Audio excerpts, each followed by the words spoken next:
The Interrogation of Hiram Tolliver. Still unconscious, Mr. Tolliver slumped heavily in a shoddy old chair. His hands were bound with rope, his feet tied with some loose string. The kids huddled in a circle, discussing their plan. One thing was certain, they couldn't just let Mr. Tolliver go. They needed to know what he was doing in Luca's house. After some deliberation, it was decided.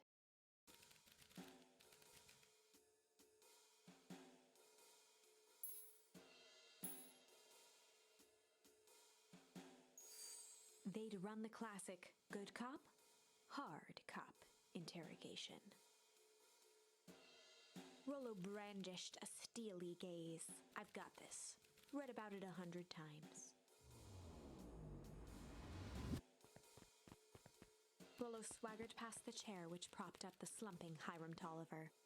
Without even looking at his captive, he began with a long, blustery drawl. Well, Mr. Tolliver? Mr. Tolliver remained motionless. Rollo spun around to face him. He'd clearly expected to rouse Mr. Tolliver with his booming voice. Mr. Tolliver? Beck and Luca gave each other an unsure glance. Rollo slammed his fist on the table. I said, Mr. Tolliver! He grabbed the table lamp and beamed it onto the unconscious face. Mr. Tolliver groaned and slowly lifted his head. He recoiled with a muddled, weary squint.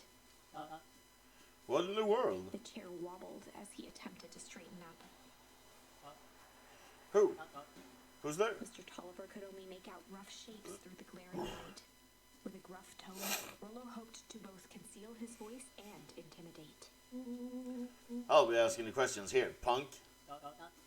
Now hold on, let's just calm down. Oh, I am calm. Calm as a carrot in dirt. As for you, looks like you're sweating. The doubtful expression on Beck and Luca's faces transformed into awe. We can do this my way, or we'll just say, I've never needed another way. Rollo, hitting his stride, was now channeling every detective trope his memory could recall. He slammed the table again. Now dance! What? I don't even... Tolliver's voice became desperate. He was nearly in tears. You tied me down. How on earth could I dance? Dance with your mouth, punk. Spill the beans. What are you doing, poking around this house? I'm here to help Juniper. To make sure everything's ready. Oh, so you're in cahoots with Gran?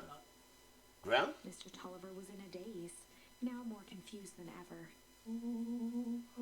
Gonna help her blow up the festival, eh? Blow up the festival? Good lord. He shook his head, feeling more and more dizzy. No, you got it all wrong. Where is she now? She's headed to the source. Source? What's the source? It's where His voice faded to a whisper. the town began. Where it all began. What is Operation Sparkplug? With that, Mr. Tolliver passed out cold. Rollo swung around with a repentant grimace. Damn, Rollo. I think you went a little too hard on him. What did he say about the source? It's where the town began. We need more information. Yeah, but we better not push Mr. Tolliver any further. Is there anyone else who might know more? What about the History Museum? It just got set up for the festival. Nah, the tent was put up by the Valentines. Everything they do is just a bunch of fluff to glorify themselves.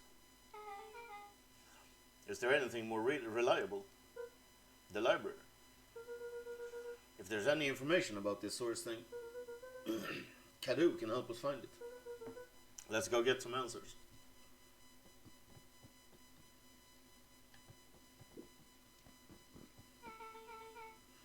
This is a dang nice library.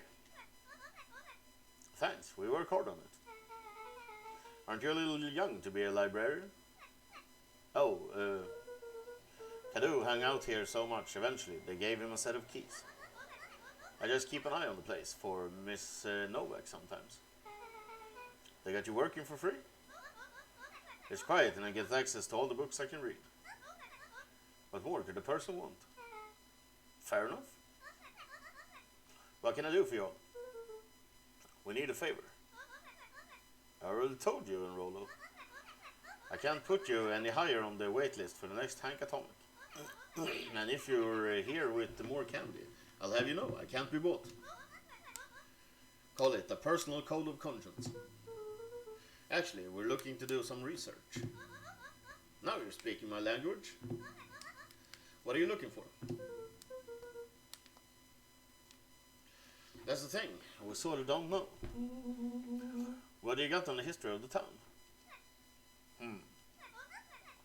There's the county record archives. What's in those? Birds, deaths, newspaper clippings, stuff like that. Pretty boring reading. But they do go all the way back to when the town was founded. Great, we'll start there. Chapter 8. 6 feet under, 3 towns over. The kids spent the rest of the afternoon combing through dusty piles of old county records, desperately searching for anything that could help them make sense of Mr. Tolliver's cryptic utterance. Luca tried to shake the thought of Gran's basement, but his focus wavered. Explosives, messages hidden in jam, dossiers on various town figures, and a corkboard threaded with photos. Gran was the only family he had left. He still couldn't bring himself to believe the worst. But the old map with the symbol of explosives in town square made that difficult. As the sun began to set, the kids were no closer to the truth.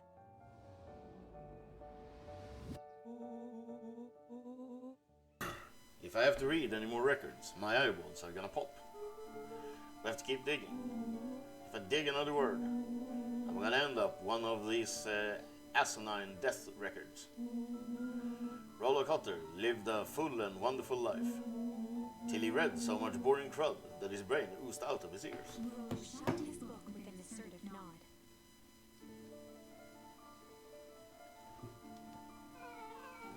If you get a better idea, spit it out. You sound like my sister. Keep pushing your luck, pal. And it won't be boring county records that kill you. I'll put you in the obituaries myself. Rollo muttered under his breath. You're a county record. Really? That's the best you've got? When I'm done with you, you'll be the footnote in history. Just like... Laid her finger down on the open page before glancing down to read. J. Hartford here. I'd love to see you try. Hey. We're all a little tired here. Let's just take a minute and... Something tickled the back of Luca's mind. Wait, what was that name, Beck?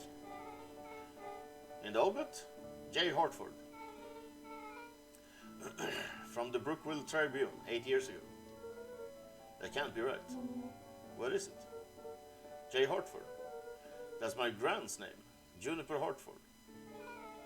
Maybe there were 2 J. Hartfords? Mrs. Hartford is survived by her young daughter E. Hartford. My mom's name is Eleanor. Okay, this is getting creepy. If your grand's 6 feet under, 3 towns over, then who am I living with? The question hung in the air.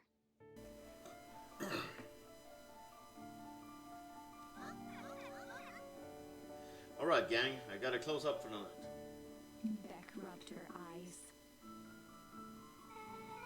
How late is it? Almost 10. Oh crap. Pa is gonna kill me. I gotta go. Yeah, my parents will be worried sick. Okay, let's meet up as early as we can at the festival tomorrow. What are you gonna do about the unconscious man in your basement? I'll think of something.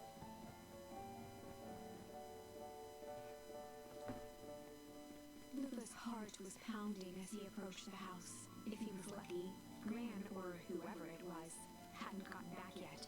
And of course, there was Mr. Tolliver tied up and unconscious in the basement. Dealing with him would be the first order of business. Luca put out his arms to entering.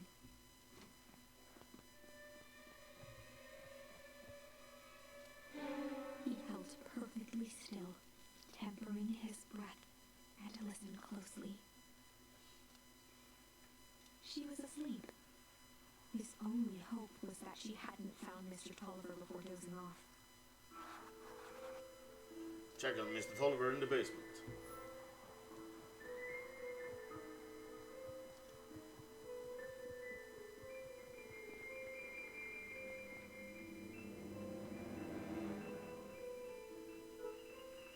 Oh no. Mr. Tolliver was nowhere to be seen. Maybe he woke up, escaped from these bindings, and left without trace. Or maybe Gran knew everything. What do you do? Luca's hungry stomach groaned. Not realizing it, he'd gone the entire day without eating. Okay, I can figure this out. Just need a little brain food. Luca rushed over to the pile of jam jars, unscrewed one, and shoveled a handful into his mouth. I'm afraid your jam delivery will be delayed. He flipped the lid to read the label. Mr. Nuncreed. Okay, now I can think. So if Gran knows we tied up Mr. Tolliver, I'm screwed. If she doesn't know, then I need to play it cool. I guess the only option is to go to bed and act as if nothing is wrong. Gran will think Mr. Tolliver finished what he was sent to do and left when he was done.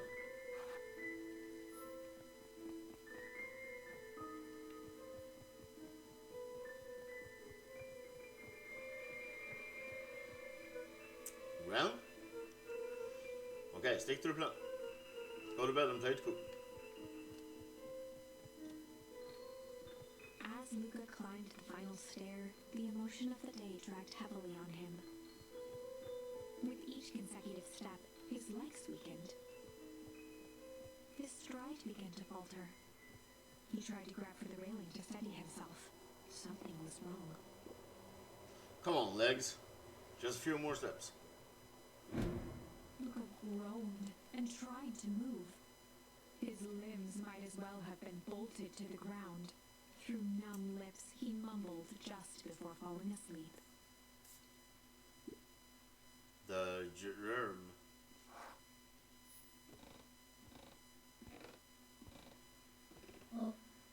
Sweet boy. What did you get yourself into?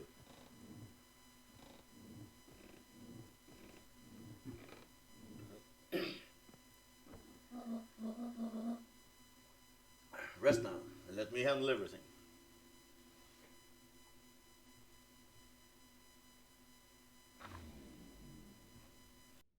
Chapter 9.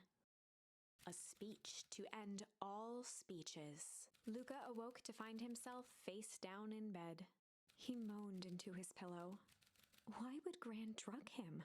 Or rather, why was she trying to drug Mr. Nuncreed?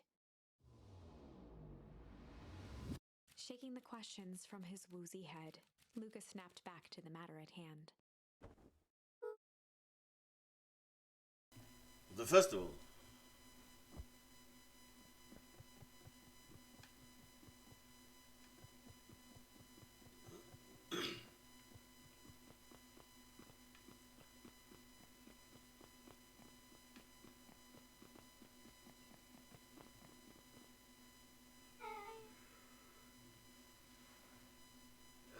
Where have you been? Gran put something in the jam. Yeah, we know. Secret messages for secret conspirators. Not this one. The one intended for Mr. Nuncreed. Put me to sleep. Whoa, ho, ho. Slido. I think she's trying to remove him from the equation. He might be in danger. Have you found anything? We looked around, but haven't seen anything odd. Your Gran is nowhere to be found. But Mr. Nuncreed is just loafing around, waiting for the speech. What speech? Mayor Gus just got up on the podium. Everyone is gathering at the stage. Let's get moving.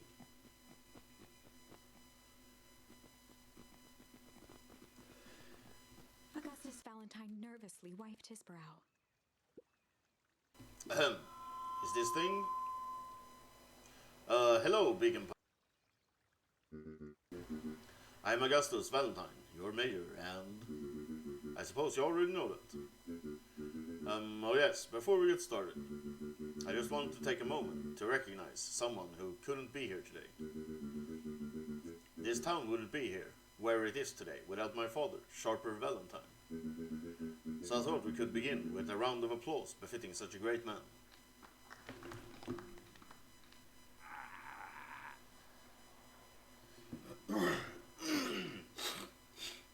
Even that's more than the old codger deserved. Gus cleared his throat and awkwardly loosened his tie.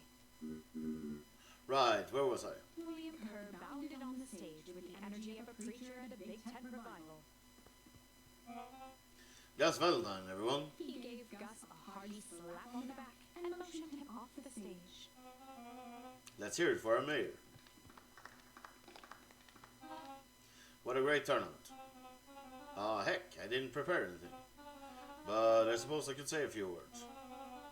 We'd be ashamed to waste such a beautiful podium. Mr. Kerr pulled a big stack of note cards out from his vest.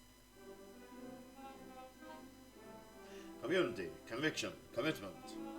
These are the things we celebrate at Perennial Harvest. For us, these are the pillars of the bridge to a better tomorrow. But I think it's time to add a new pillar. Change. Change is a powerful thing. It's inexorable, unavoidable, and undeniable. And I am dadgum thankful for it. Change is the reason we're all together today. It's hard for me to believe that it was only 4 years ago when fate brought me here. A simple business trip, which brought me to a small town, which would change my life forever. Mr. Kerr took a moment to survey the crowd. You know that? He wiped away a single tear.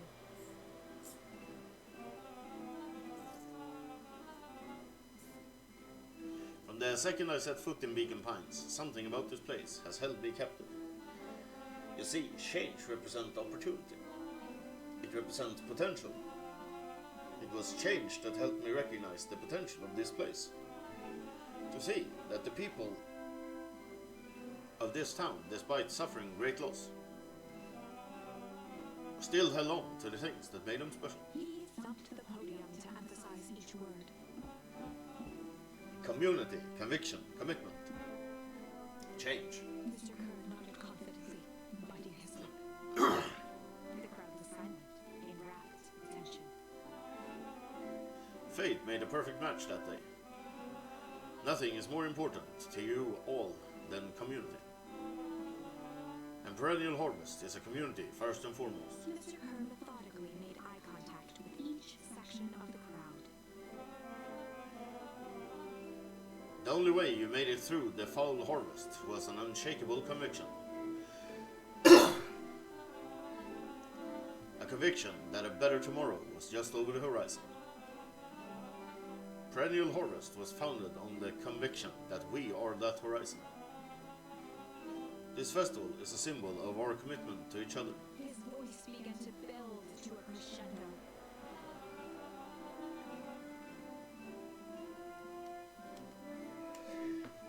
We now walk hand in hand into a future we will shape together. And that is what change is all about. Grabbing the future by the scruff of the neck and making things happen. Change is a choice. I'm tickled pink that we will all be making that choice together. How great is that? Just imagine what we can accomplish.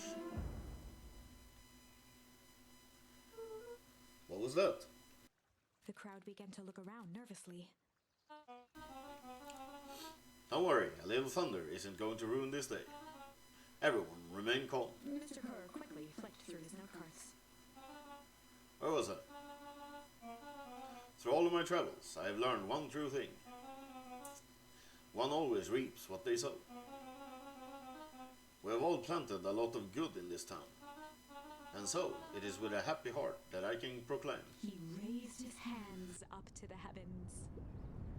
Our harvest awaits.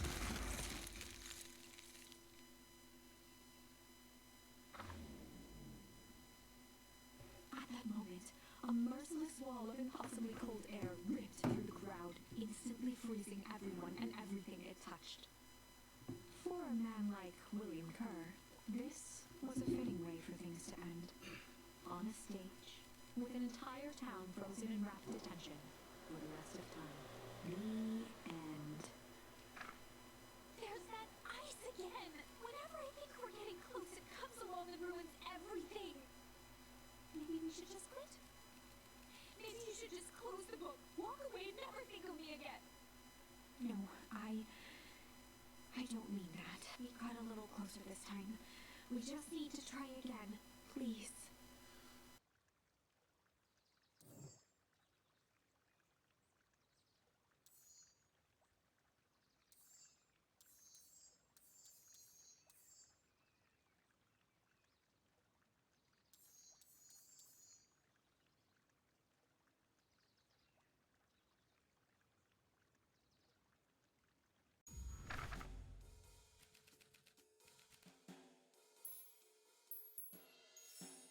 They'd run the classic good cop, sly cop interrogation. Luca and Rollo ducked behind a barrel, leaving Beck to her task. With a few crisp snaps, she roused Mr. Tolliver.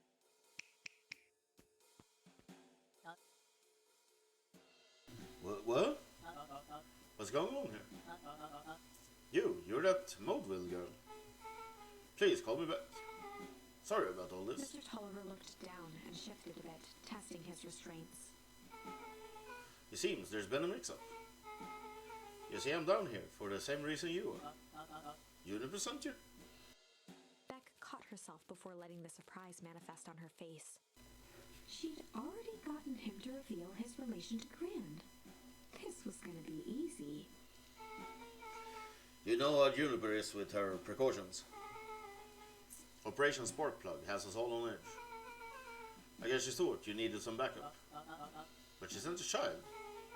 What better way to avoid prying eyes? Who would suspect a kid? I suppose that makes sense. Mr. Tolliver wriggled a bit in his restraints. Oh, I'm so sorry. Beck quickly removed the ropes.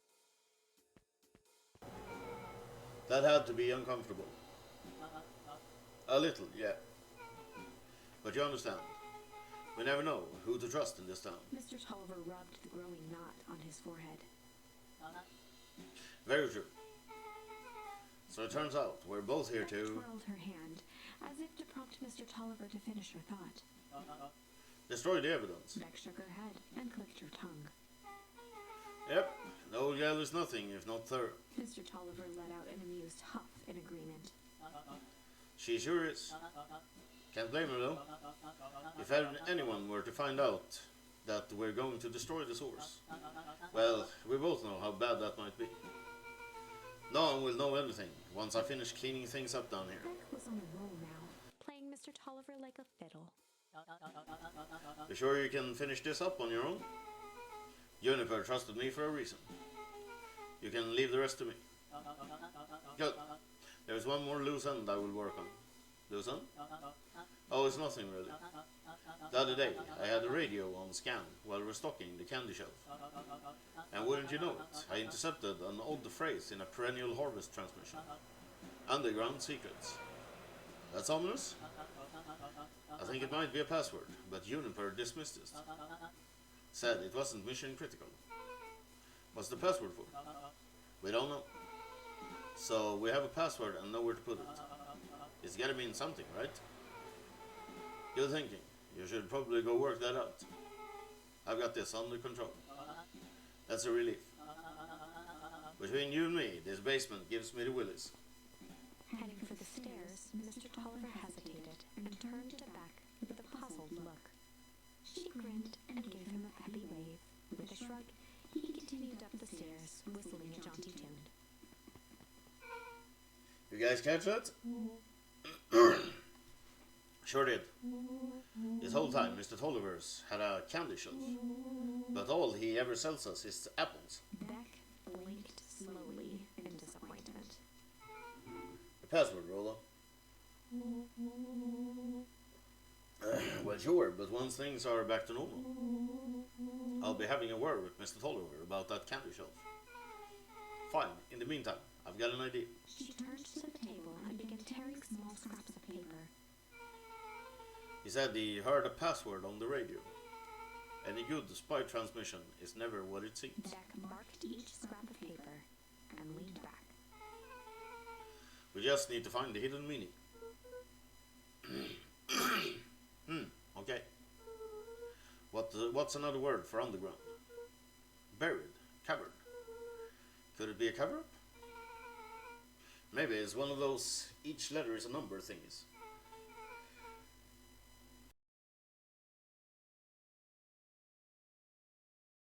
So U would be 21. N would be 14. D would be... Oh, it's an anagram. Nunn Creed's drugstore. Luca and Beck looked at Rollo with amazement. Oh, that was incredible. Well, it's either that or Kren's nude rug store. Yeah, I think you were right the first time. How did you do that? What can I say? I love ciphers. Well, I guess we know where to go next.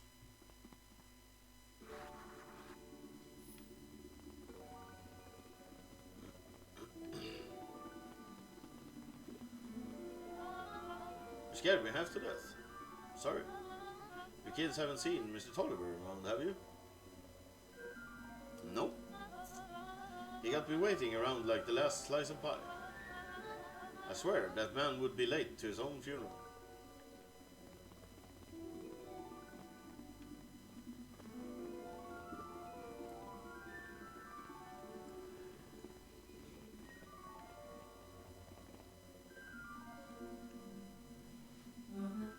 You're late, Augustus.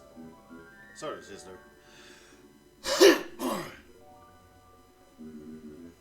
Was caught up with work. Work? You. I had a few more details to lock down for the festival. Oh, what do you have to report?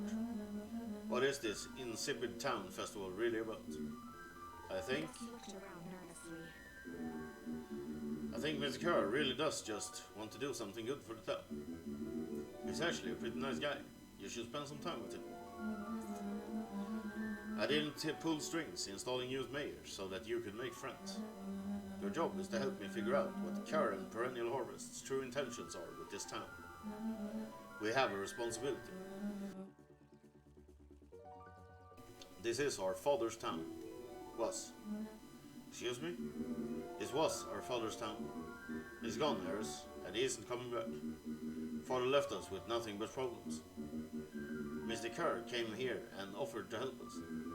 We accepted that help. We didn't agree to them turning Father's warehouse into a toxic dumping ground. That is just a temporary arrangement. The glow can be seen from our damn backyard. They are dumping their nasty little secrets on us. When this all inevitably goes wrong, who do you think will be blamed? Harris's cry hung in the air. We have a new choice to make now, sister. The town is going to change, whether we like it or not. Are we going to choose to be a part of that future, or be forgotten in the past? It's a shame. Father named you Augustus, but you will always just be a Gus. Good night, Harris. I'll see you at breakfast tomorrow.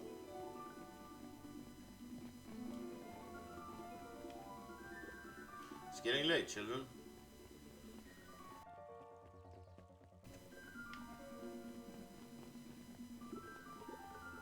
Knowledge is bad with a sneer. There exists a gulf between knowing something and being able to do a damn thing about it. I do hate it when the villain makes a good point.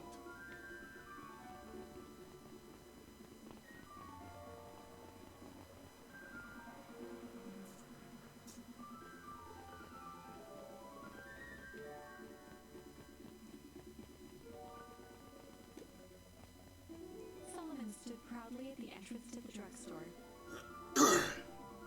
holding a brown bag overflowing with black licorice. Hey, Solomon. We're looking for Mr. Longcreed. Is he still in there? I'm afraid not. Then where do you get the candy from? You might say we have an arrangement. Solomon shoveled a surprising amount of licorice into his mouth. Sometimes it's the small pleasures in life. Though we might not always have family to rely on. Licorice has never let me down. Well, I can't say licorice would be my first choice, but whatever floats your boat. You can tell a lot about a person by their choice of confection. Oh yeah, I guess. I like sour gobs. I'm certain you do. I always wondered why Mr. Nuncreed kept licorice in stock. You must eat enough of it to make it worthwhile. There are many ways to earn loyalty. For some, it's as easy as cold hard cash.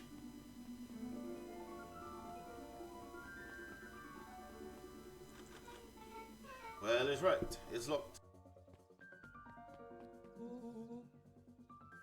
There's gotta be more clues. Okay, let's see.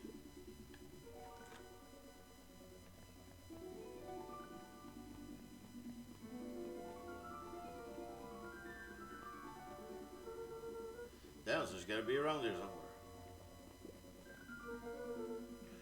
Have you ever seen anyone actually use this thing?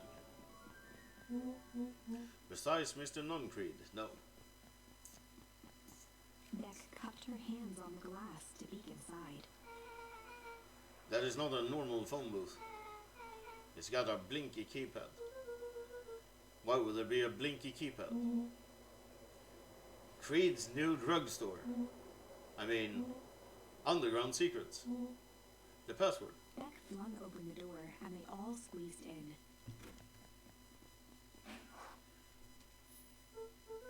Alright, let's see here. Luca cracked his knuckles and entered the letters into the keypad. Underground. Secrets. Sounds like that did something. Great, now what? I guess we... Ah! The inside of the phone booth dropped loose from its shell. Without even the space to panic, they closed their eyes, held their breath, and accepted their fate. Suddenly, the chaotic descent slowed to an effortless landing. It was unclear where they ended up, but at least it was solid ground. The air was stagnant and smelled vaguely of chlorine. I knew it. You knew that there was a secret hub full of strange tubes under the phone booth. Of course I did. Didn't I say that? No. I definitely thought it. Luca, do you remember when I said how cool it would be if the trans-dimensional conduits from Hank Atomic issue 12 were real? Rollo, at one point or another, you said that about every technology ever discussed in Hank Atomic. That's why I'm such a good predictor. It looks like each of these have something written on them. Mining Operations Alpha. You guys have mines here? Not that I know. This town is all forms and fertilizer. And a series of tubes. Paul always says you can only trust a miner up to a point when they hit gold. Not sure how that wisdom applies in this exact situation. That's the thing about Paul. You don't always realize what he means until it's too late.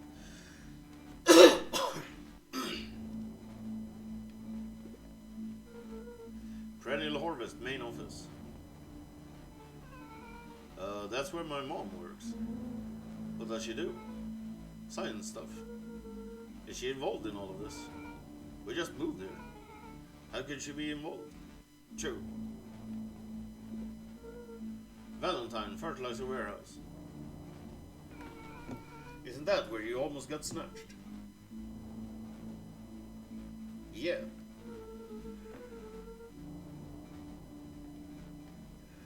Why would Perennial Harvest have a tube going to the old Valentine place? It's starting to feel like something big.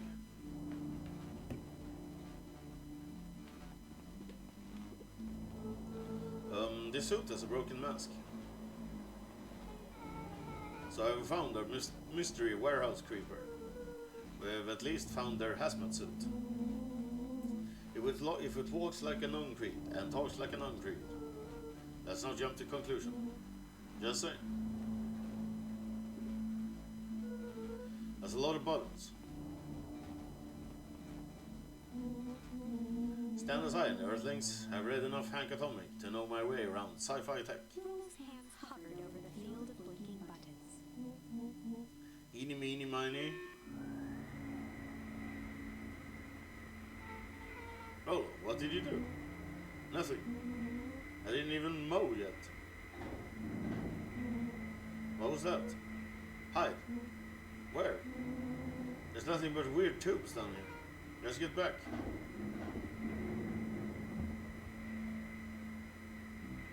Shit. Shit. Shit. Awesome. You all need to come with me now. We aren't going anywhere with you. Not until we get some answers, Mr. Underground Secrets. I told them it was an absurd password, but they love anything that makes them feel clever. They who? That's no matter. If I can keep you hidden until after the festival, I might be able to save your skins. We don't care about our skins. Hold on now, I like my skin. This all stops now, Nuncreed. Joseph waited for a moment in silence. You sound just like him. Who? Volt. You don't get to talk about my dad. You know your dad and I were friends back before He gestured toward the strange tubes. all of this. That's a lie. It's true. I used to bounce you on my knee. What happened? Same thing that always happens. Reality, complications, life. We were a team, Walt and I. An idealistic doctor and a bright-eyed pharmacist. Both hell-bent on helping folks. So you were his sidekick? No. We were partners. He helped the patients and I helped him. Yep, total sidekick. Nuncreed let out a growl with a sigh. Luca, I need you to know this. I need someone to know this. One day, Sharper Valentine comes to us. Says he's got an opportunity. He'd found something he didn't quite understand. And he was willing to pay us both handsomely to help him understand it.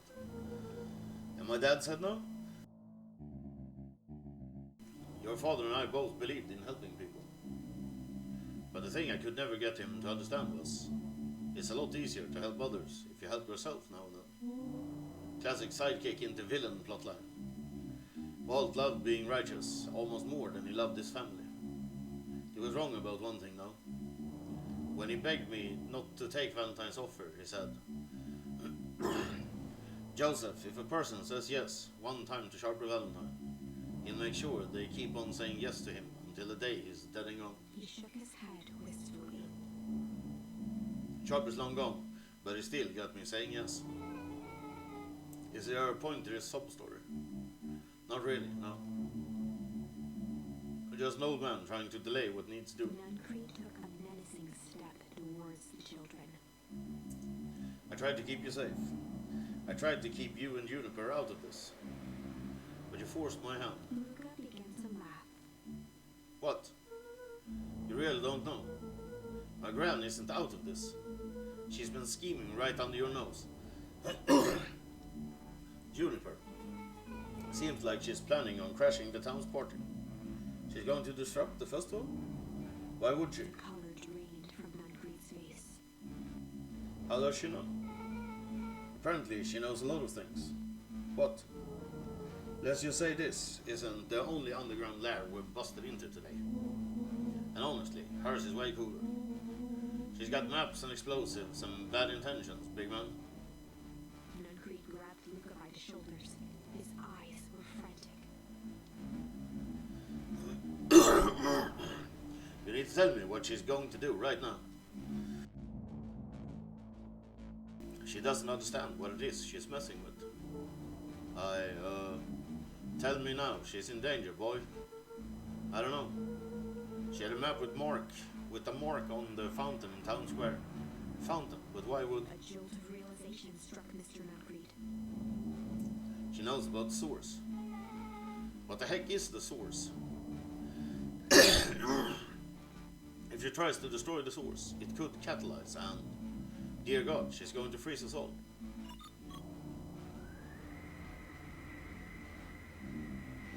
me to run. Run where? Away. As far away from this town as you can get. Head west and don't look back. That did not go how I expected. So we're totally following him, right? Totally. See you on the other side. You good? Yep. I love this town.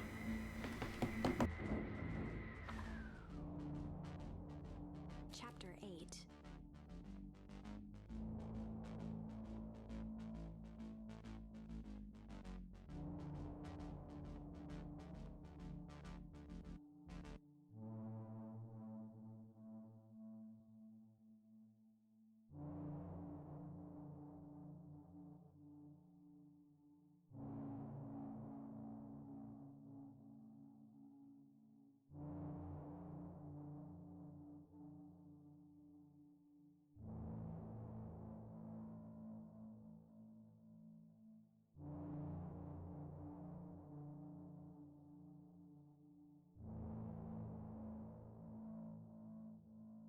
The cold, hard truth.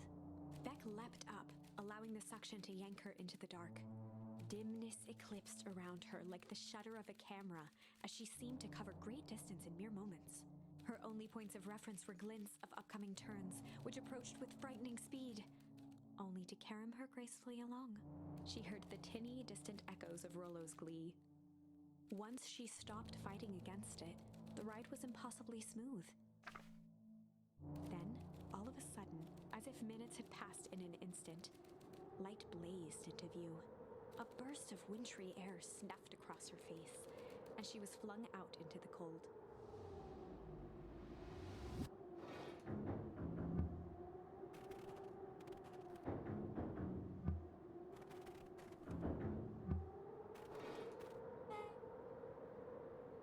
That was intense. Yeah. I think I might have parted with some fluids in there. An idea where we were? Where we are? Somewhere cold. Doesn't look like it got to any of us. It didn't feel like we traveled that far. So where did it all go? This place sucks. Why would anyone even want to blow something up out here? Only one way to find out, I suppose. We've got to catch up to Noncrete. Think you went this way.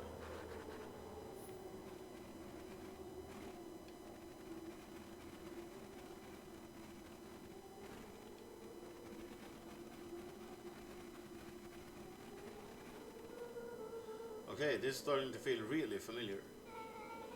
I may not be the most well versed on all things Beacon Pines, but this does look like some sort of frozen replica of town. Ah, I got it.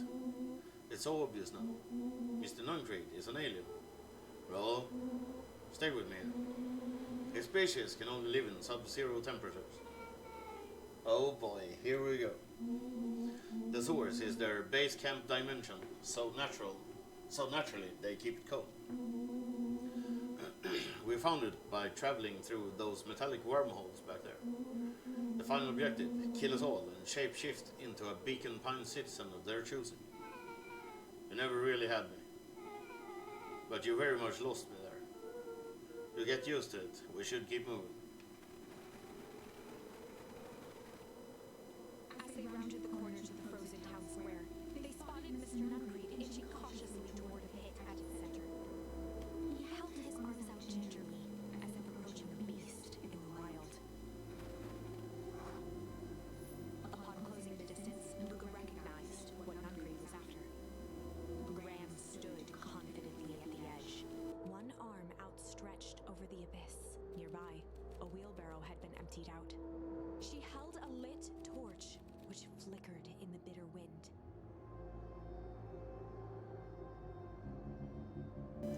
Juniper, I don't know what you think you're doing, but I assure you, this is not going to solve anything.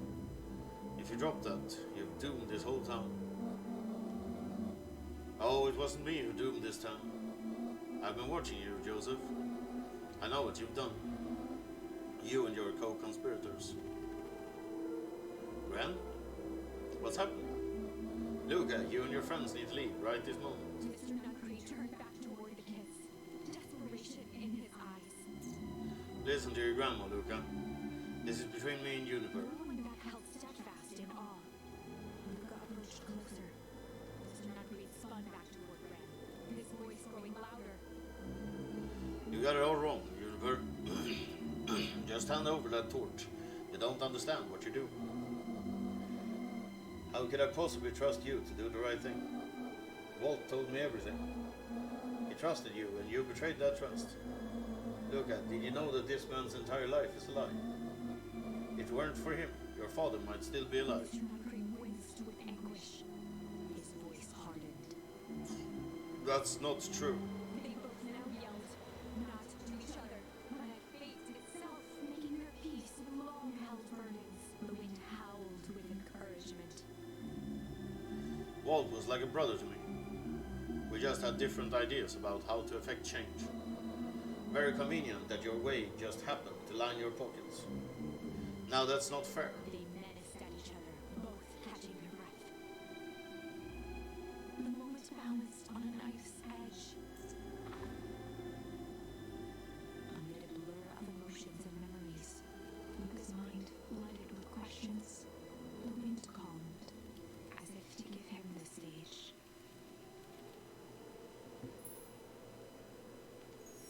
And in the stillness, he began to weep. It was all just too much. Falling to his knees, Luca whimpered softly.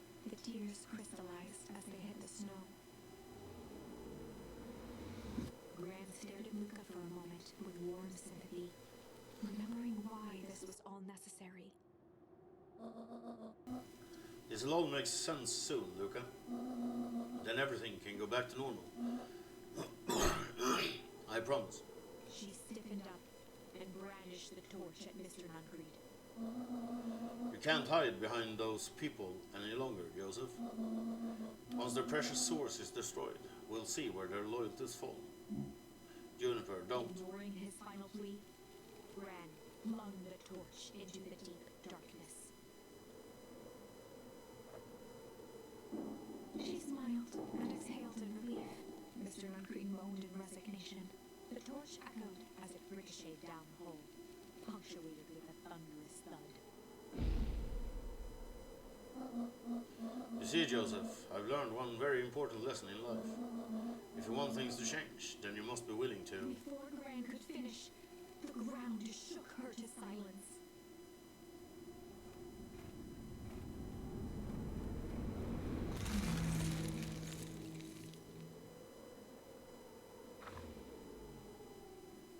Gran only had time to spin around and run to Luca, her attempt to shield him, an honorable but trifling act.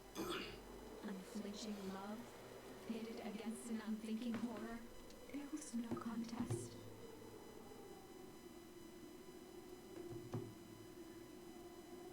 Her warm embrace froze in an instant. That is where they remain, fixed in place, forever. And so, our story ends on this melancholy scene. In a town brought low by its secrets, sits the frozen statues of a misguided band of meddlers. The end. Well, that was dire. On the bright side, we finally figured out where all the ice is coming from. Now, we just need to find a way to deal with a mystic, unfathomable force of nature.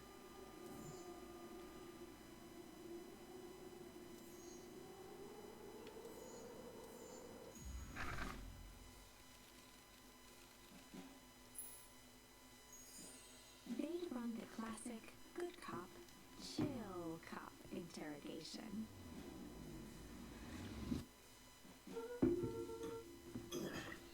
I'll handle this. Just gotta play it cool. Luca walked calmly to the light switch, flicking it off and on a few times. Mr. Tolliver shook his head, gathering his wits. Holly, I sure got my bell rung. He looked over to find Luca, who returned a calming grin. Sorry, Miss Tolliver. This was all a big mistake. Luca, what's going on here? Why do you have me strapped down? No one's fault, really? Rollo just got a little startled. Rollo's here? Rollo and Beck emerged from hiding to give a timid wave. Well, alright. Mistakes happen. You kids gave old Hiram a good scare. Let's just get me out of these ropes and call it even. Luca glanced over to Rollo and Beck, who replied with skeptical looks. Mr. Oliver, why are you in my grand's basement? I'm here to help, of course. Help with what? What's my gran up to? If you'll just cut me loose, I can show you. How do I know we can trust you? Mr. Tolliver exhaled with disappointment. Luca, have I ever done wrong by you? No. Since your gran moved to town, haven't I been nothing but welcoming? Yeah? So why would I turn my back on your family now? It's just, all this stuff seems pretty weird. A board with names of people from town. An archive of my dad's old disturbing patient notes. Luca gestured to the corner. Barrels of explosives. I can explain everything. You just need to untie me. You kids deserve an explanation. Luca looked again to Rollo and Beck. This time they shrugged. Luca began to slowly loosen the bindings. Mr. Tolliver gently rubbed his wrists. That's a good lad. This'll all make sense in time. He edged imperceptibly toward the stairs as he spoke. You see, this town has secrets, Luca.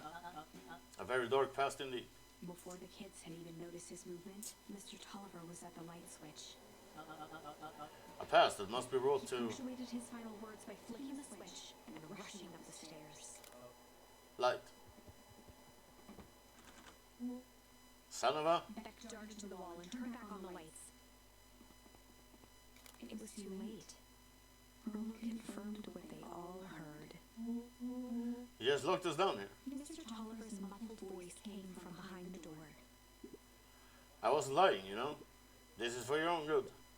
You kids, just keep tight down there. And let the adults handle this. They looked bewildered at each other. Play it cool, huh? Not now, Beck.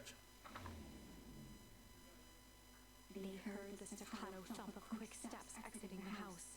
The kids looked down in resignation. This isn't how it goes in Hank Atomic. For some reason, they'd always assumed it was up to them to save their town. Luca opened his mouth, hoping to conjure some magical words to make this right. Only a hollow croak escaped. The end. Well, we certainly aren't going to find a grand resolution to our tale locked in a basement. Back to the drawing board.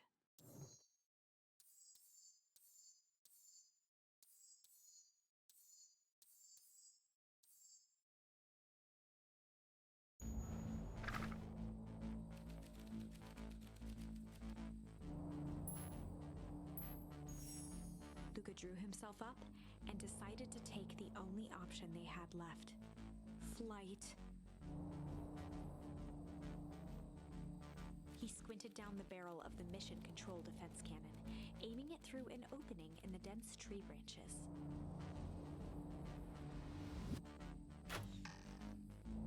He looked up with surprise as it struck true and taut. Wow, I can't believe that worked. Hey, Mr. Kerr. We'd love to hear your thoughts, but I'm afraid we have places to be. Come on, Iggy. See you, jerks.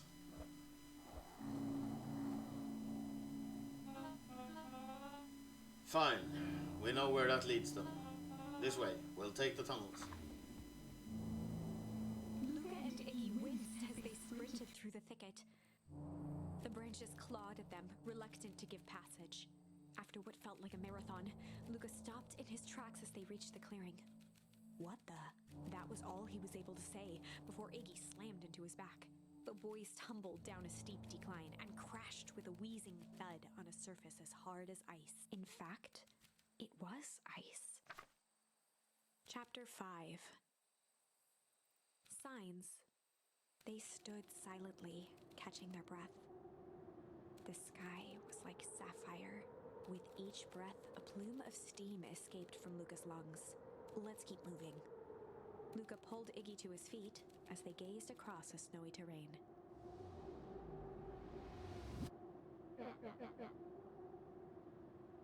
That was actually pretty badass. Uh-huh. I think we lost them. Are we up in the mountains? I don't think so. If anything, we went downhill. Dan, what's up with the Winter Wonderland? All I know is there's no going back the way we came. Let's see if we can get our bearings. Follow me.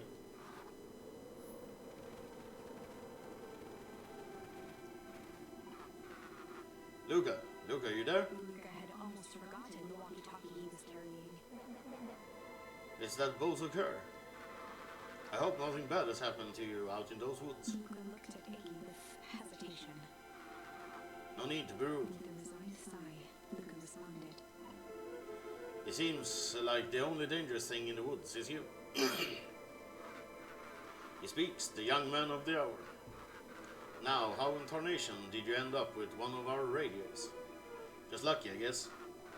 Boy, howdy, you Van Horns are full of surprises, aren't you? You knew my parents? Never had the honor of meeting your father, but your mom sure was a handful. Luca winced, shoving the walkie-talkie back into his pocket. We gotta keep moving.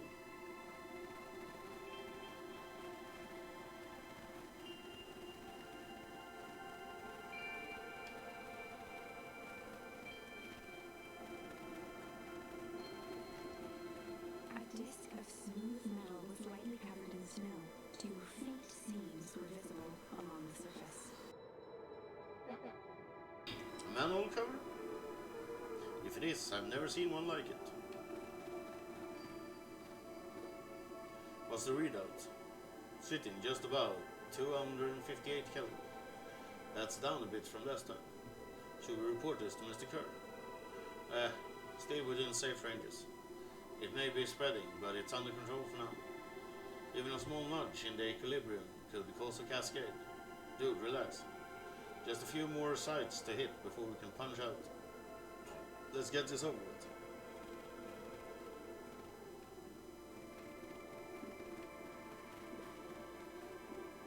What's all this? Hard to say with all this snow. I think it's a town sign. I can almost make out letters under there. What town could this even be? There couldn't be another town this deep into Weepwood. I'm looking at evidence to the contrary. Let's figure out what we're dealing with here. Step 1. Snow's gotta go. I'll see what I can do.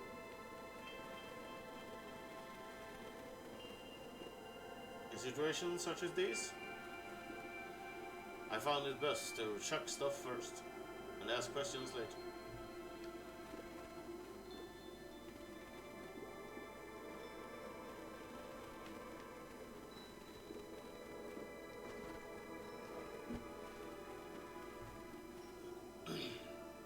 The boys stared in disbelief at the sign that now clearly read, "Welcome to Beacon Pines."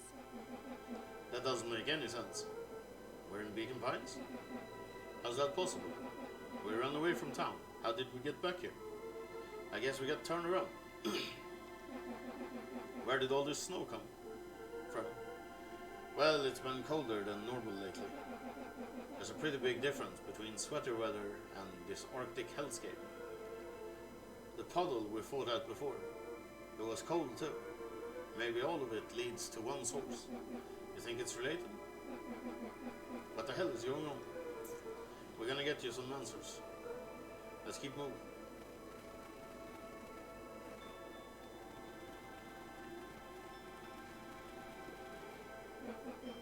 Your stuff looks familiar to you?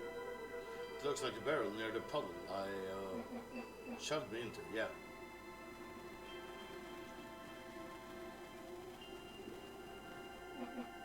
It's all frozen. Looking down at the frozen stream, Luca could faintly see a school of minnows encased in the ice. Whatever happened here, it happened fast. The fish didn't even have time to run. Or, swim.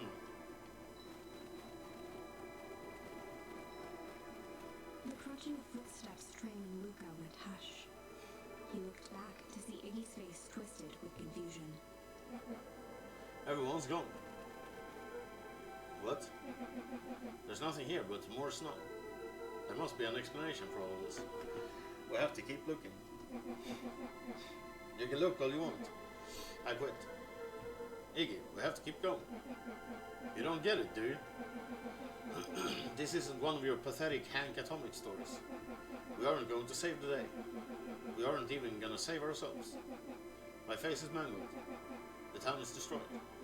And everyone we've ever known is gone. We don't know that.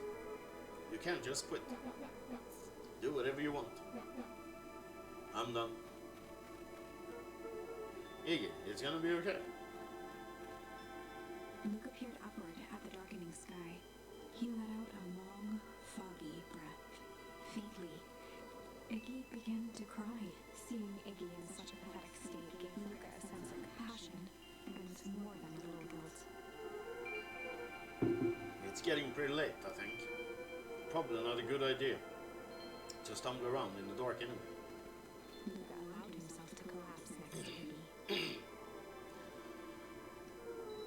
Let's just rest for a bit. The boys huddled together for warmth and comfort. If not for exhaustion, their minds would be racing, trying to make sense of the events of the day. As it was, all they had energy for was to sit in silence, numb.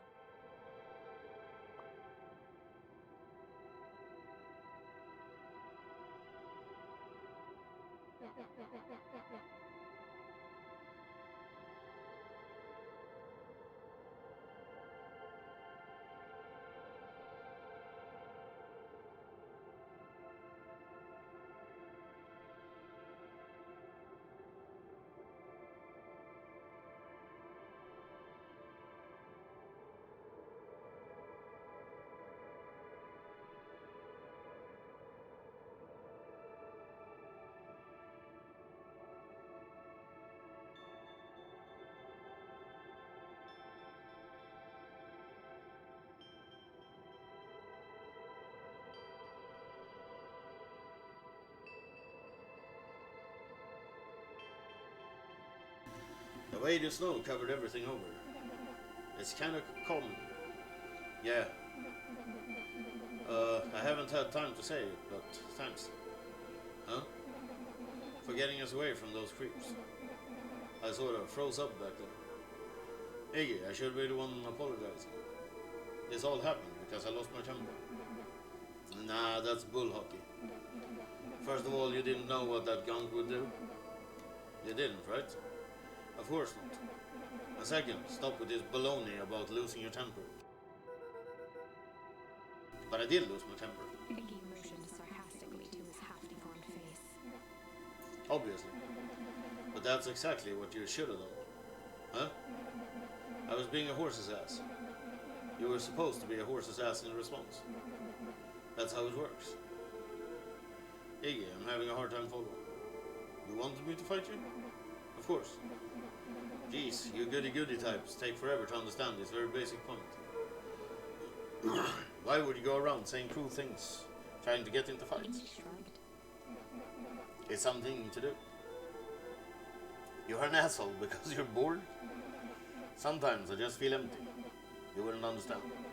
You and Rollo are always having a blast together. Laughing and calling that dinky little treehouse mission control. Iggy now wept openly. Perfect little Luca Van Horn. With his perfect little life. My life is not perfect. Everybody in town likes you. Not everybody. Hell, that new girl hasn't even unpacked yet, and even she already likes you. You have Tish? He wiped his nose with his sleeve. I love Tish. Tish is great. But she ain't exactly the world's greatest conversationalist, you know? Luca gave a warm chuckle. I get that impression. Iggy cleared his throat as he wiped his eyes. It must be raining out here. Definitely. Iggy arched into a wide yawn. You should probably try to get some sleep. Yeah. Let's lay low for now. Tomorrow we'll get to the bottom of all this. Luca's eyelids began to slowly drift shut. Luca? Yeah? I always did want to see the inside of your dinky little treehouse. What do you think? Not bad. I'll give you a full tour when we get back. You know what? Huh? That's all Luca could whisper before succumbing to sleep. Iggy snuggled in some more. When it comes to worst days of my life, this one wasn't half bad. The house smelled of warm bread. Luca was playing with toy blocks on the living room rug. He looked up to see his parents on the couch. His mother held his father's head in her lap. She idly stroked his hair while humming a song. A voice behind Luca spoke. This is how you remember them, huh? Luca turned to see his own face. The doppelganger from his dreams. Still clad in a yellow hazmat suit. Still carrying a look of disdain behind empty eyes. Aww. Look at this perfectly cozy scene. You know it wasn't really like this. The figure picked up a toy block and inspected it. It's amazing the facades that one can build given the right materials. Not that I blame us. These are a child's memories, all warm and fuzzy. You don't remember, do you? Lucas snatched the block from the figure's yellow-gloved hand. Remember what? The doppelganger pointed to the couch. The last day we saw him alive. The day he chose to abandon us. Luca turned to look at his father, still lounging on the couch. That's not true. He didn't abandon us. The doppelganger waved his hand dismissively. Everything is true here. It's just a matter of what we choose to see. Well, let me show you. The world flickered and pulsed. Luca was sitting next to his bed, listening to his heartbeat with one of his dad's stethoscopes. The doppelganger limped into the room. No, now. We both know that's not how this went. He grabbed Luca's hand and guided the stethoscope to the floor. Luca heard muffled shouting, brought close by the stethoscope. It was his parents, fighting. Do you remember what we did next? Luca gave a slow nod and crept down the hall to peek through the banister. He could see the outline of his mother at the bottom of the stairs. Damn it, Walt. We can't afford to get involved in this. She was scared. His father stepped forward. What am I supposed to do? Just watch? There's a sickness in this town, and we both know who's behind it. I swore an oath to help people. I won't turn my back on them. Luca's mother grabbed Walt. She was crying, pleading. I can't lose you. Walt calmly removed Eleanor's hand from his shoulder. What's right is right, and what's wrong is wrong. I could never live with myself if I let Sharper get away with this. Eleanor raised her voice. Spare me your bullshit platitudes. What about our son? Luca flinched, dropping the stethoscope down the stairs. Walt turned with a panicked smile. Luca, is that you, buddy? With tears in his eyes, Luca descended the stairs. Mom? Dad? What's going on? Walt dropped to a knee to meet Luca eye to eye. Nothing, buckaroo. Your mom and I just got a little overexcited is all. Luca placed the stethoscope against his father's chest. His heart was racing. It sounded like you were going somewhere? Walt gently removed the device from Luca's ears. Listen to me, Luca. I have some business to take care of. I'll be back in time to tuck you in. Luca hugged his father tightly. Promise? Walt stood up and walked to the door. He glanced over his shoulder. I promise. With a wink and a grin, he put on his hat and strode out into the evening sun. A figure approached soundlessly from the foggy snowfall. It stood above them, lingering in contemplation. Slowly raising one hand above Iggy, it snapped out 2 brisk raps on his head. From a deep slumber, Iggy sprang up defensively.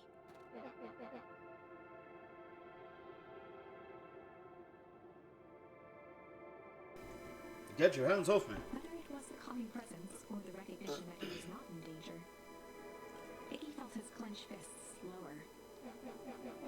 Just what do you think you're doing? Luca looked up, gradually remembering his whereabouts. The figure exhaled a cloud of warm vapor. You two certainly have caused a lot of commotion. What's that supposed to mean? Take it easy, Iggy. We were asleep, minding our own business. You're the one running around, knocking on people's heads. I'm sorry if I hurt you, Iggy. You didn't hurt anyone. Nobody. Anybody. Huh? Oh, I see.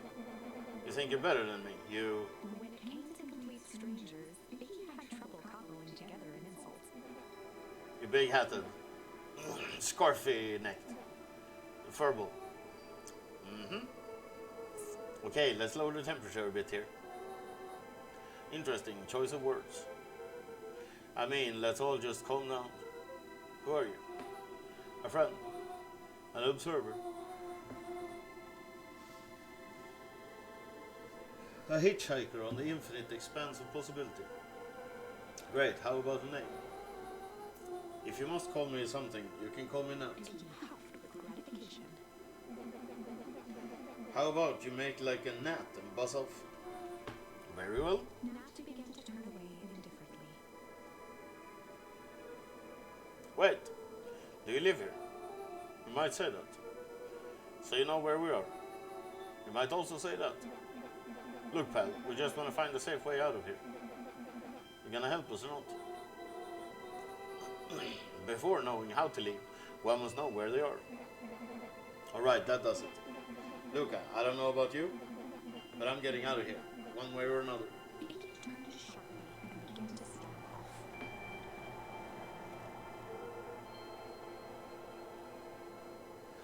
Enough with the riddles. Iggy, wait up. Realizing he wore no patience then, Nat relented. Very well, I suppose this isn't the time for metaphors. I'll show you how to get back home. Luca and Iggy turned around with hope in their eyes. Come here.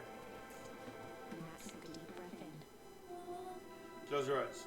Nat exhaled slowly, then snapped his fingers. Okay, open it. For a brief moment, Luca and Iggy let themselves believe that some great magic was about to unfold, until they opened their eyes and found themselves in the exact same place, cold and disheartened. This is your home. This is Beacon Pines. Look, Nat, we don't know how we got here. Maybe we stumbled through some time travel gate in Weepwood, or we teleported to some alternate universe. Or this is all just some cruel experiment by Kara and his goons. But this is not our home. You're inching closer to the truth. Alas, the reality is much less fanciful.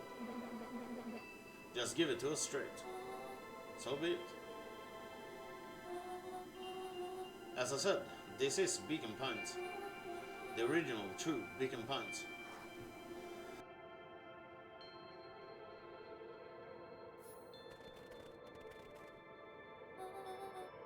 You both grew up here. But the town you've called home for the past several years is a replica. A remarkable achievement of engineering, to be fair. But a replica nonetheless. That's impossible. It's too much work. You'd need a whole town to replicate a whole town. Indeed, to pull off such a feat would require immense labor power. That which would be moved would be moved. That which could not would require a precise duplicate. We would have noticed. Someone would have noticed. You think so? Unless the audition... You'd think so, unless the auditing was impeccable. A mind-numbing attention to detail. As for the innumerable trivialities which complete the tapestry, well, you can leave that to this miraculous thing we call a brain. It has a real aversion to discontinuity, a revulsion even. The brain has a wonderful way of smoothing out the rough edges, keeping us sane. Luca and Iggy looked around uncomfortably.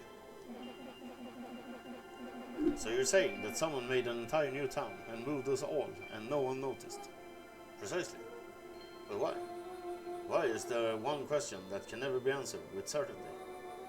The best one can do is to uncover. Nat narrowed his eyes, furrowed his brow, and uttered, The source. Why'd you say the source like that? Why indeed? Luca began to laugh uncomfortably. It's all ridiculous. There's no way they He could... looked down at his feet. His eyes started back and forth in contemplation. With a sudden pain, a thought struck him. If this really is home, He sprinted off into the pale Iggy, it's not too late to turn back. Simply head west through Weepwood.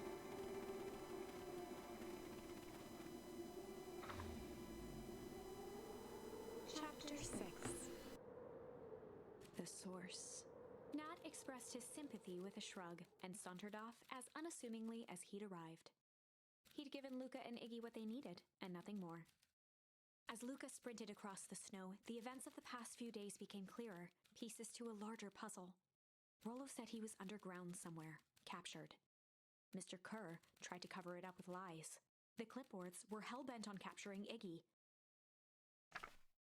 It all seemed to point to Perennial Harvest. But right now, there was one thing that Luca needed to know. Luca stopped dead in his tracks. The tree was gone, uprooted and moved, leaving a raw gash in the earth. He dropped to his knees and dug wildly at the cold snow. His numb hands hit something hard, a headstone. A dry whisper escaped Luca's lips.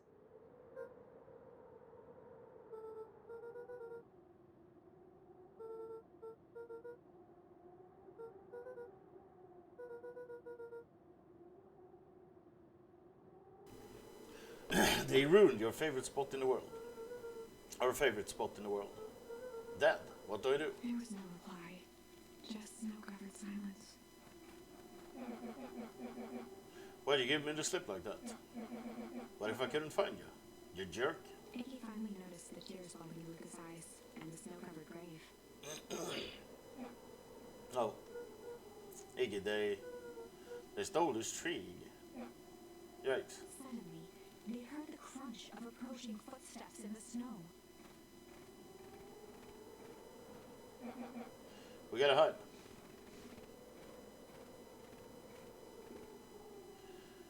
$259K. Fall-off distance still good. Dude, did you hear me? I said 259. Sorry.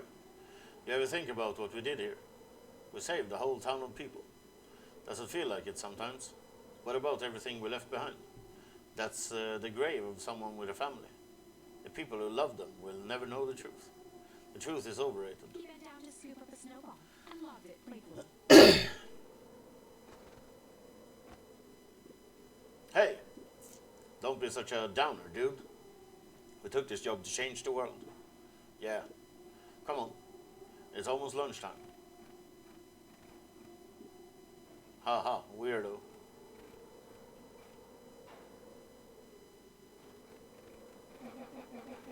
Here I thought I was a jerk.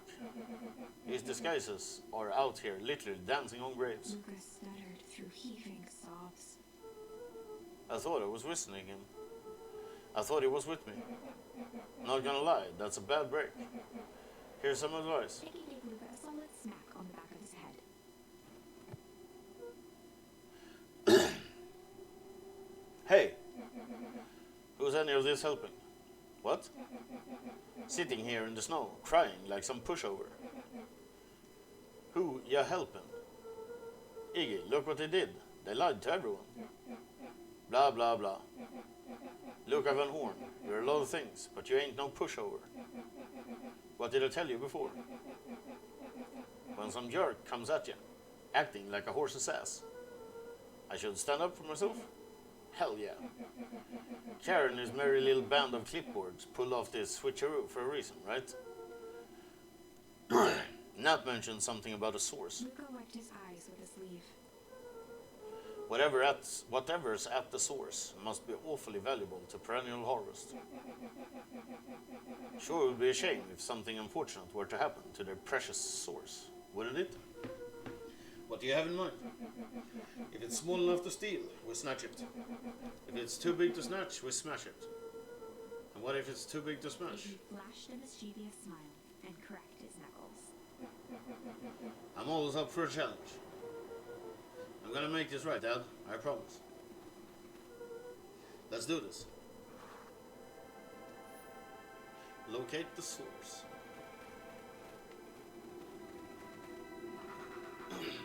It can get awful cold out there in those woods, Luca. Probably best you two stay put and conserve your energy. Help's on the way.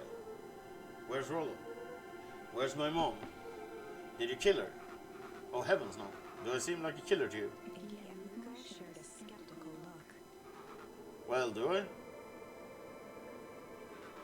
Oh shucks, now that hurts my feelings. Screw that guy.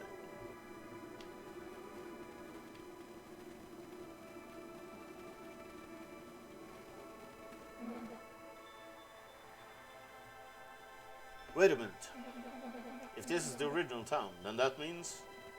Iggy darted behind a large pine and began digging furiously. He emerged holding a shoebox with a crude skull painted on its lid.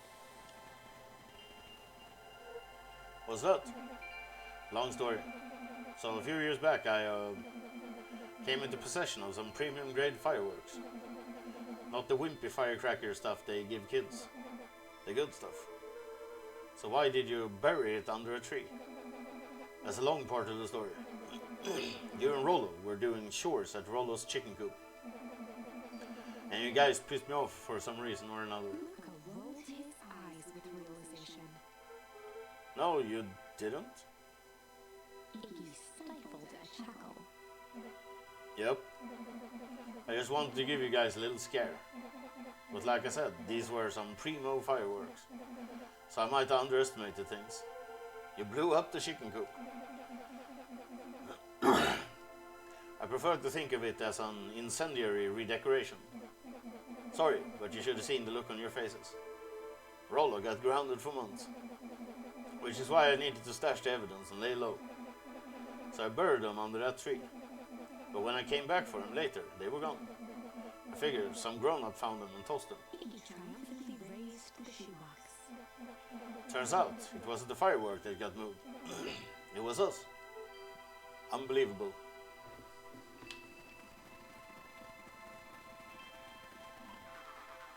Do you think this is a game? Newsflash, boyo. You're not a hero. You're a little brat who's in way over his head. A hero is just someone who refuses to give up. Comics these days are rotting children's brains. Everyone thinks they're a spaceman superhero. I was always partial to Hank Atomic myself. Is that so? Do you really think you have a chance against us? You have no idea how powerful we are. Prepare for blast off, loser.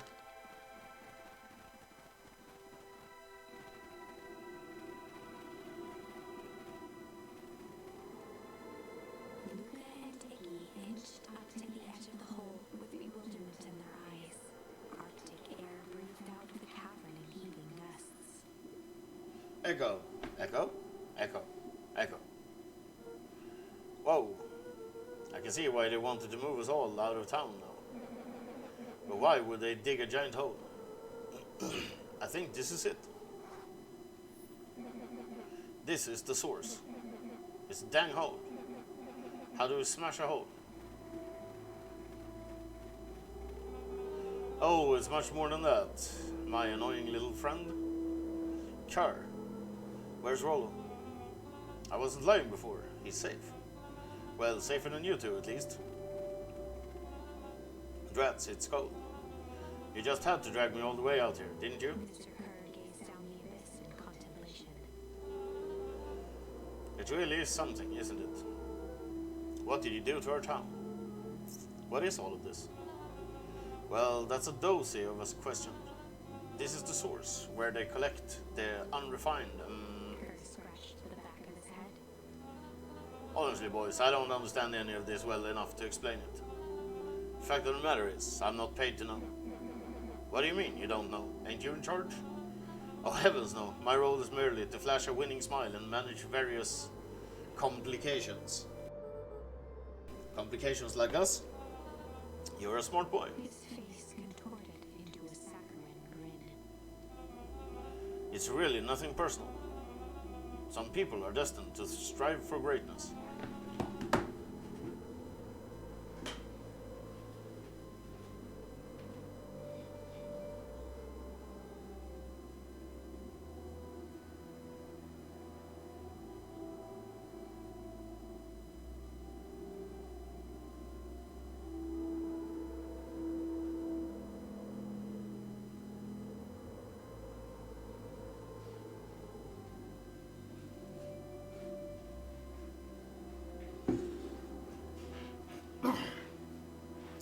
others are simply obstacles along the way. Seems like you were destined to be a creepy lackey. The point is that we all play our part in life. Mine just happens to be a lead in the role of a lifetime. And you happen to be extras, ready for your curtain call. We aren't giving up without a fight. Your smile's not gonna be so winning after we're done with you. Now boys, there's no need for melodrama. It makes even a professional such as myself embarrassed for you. Let's change the mood a bit. Curse snapped his fingers. Scene change. There, that's better. Deal with him. He turned to Luca with a sly glance. Why are you smirking? Because I have a box full of fireworks and you don't. He waved the box into the air, threatening to drop it down the hole. Stop. Let's not do something regrettable.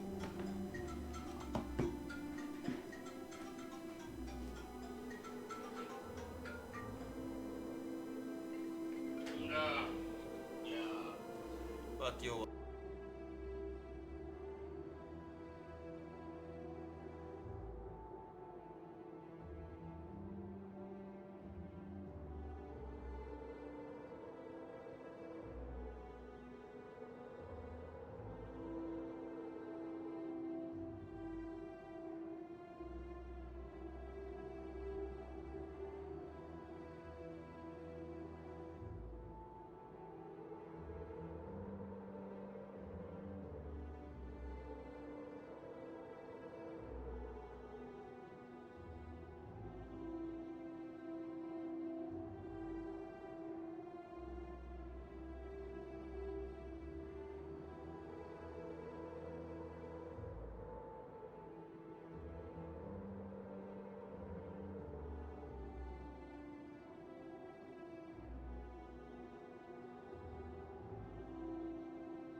let's not do something regrettable. Joke's on you, regret is one of my specialties. Out of curiosity, what would happen if I threw this in your precious hole? Nothing at all. You're a terrible liar. I'll have you know, I'm an exceptional liar. Bop, that's far enough. He plucked a single bottle rocket from the box and held it up with reverence. Stop, you fool. Call your goons. Call off your goons. After a long pause, Mr. Kerr flung up his hand with frustration. Very well. You all can head back for the night. It's been a long day. I'll handle these two from here. Mr. Kerr sighed into the frigid air. It's just us now, Iggy. You're to put that down. What? Like this? With a nonchalant flick, Iggy tossed the firework into the hole.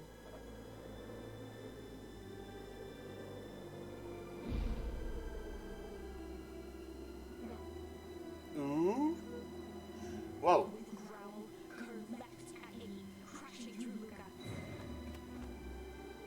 Iggy tried to twist away, but in the struggle they were coupled over the side. Luca dove forward, bracing Iggy's hand just before it slipped. His grip was made precarious by the cold, wet snow. He could see Kerr further down, clinging to Iggy's coat. You reckless child. What have you done? Luca, listen to me. Hold on tight and use the walkie-talkie to call them back. How? What channel do I use? It doesn't make a damn difference. They're always listening. If you do that, the clipboards will just haul us off and snag us both. The only way you get out of this is if Kerr's out of the picture. Just let go and save yourself. If he lets go, we both die. I don't want to die, but seeing the look on your face almost makes it worth it. Mr. Kerr, you've had a long life. Why don't you actually do something selfless and just let go? Mr. Kerr gasped with insult. Long life? I'll have you know, I can still play 25. You should have heard me sing the part of Phileas Young. With a wild look in his eye, Mr. Kerr began to hum a proud melody. Prum num num. Property dum num. Wow, can you believe this guy? Luca's hand began to cramp. His voice began to crack. Kerr, just let go. No can do. If you want to save your friend, you'll have to save me too. Luca, look at me. It's okay. Luca felt Iggy loosen his grasp.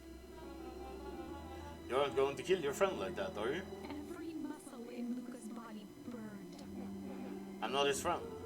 Yes, you are. Nah, I'm just a no-good bully. Like you, Kerr. Iggy, no. Luca felt his hand slipping. And I told you what you need to do with bullies. I can't. It's your only way out of this mess. Two birds with one stone. It makes sense for us to fall together. Wackadoos traveling in pack. Calm settled over Iggy's face. Luca, let me do this. Iggy's voice was colder than the bitter air billowing from the chasm. Let me do the right thing for once.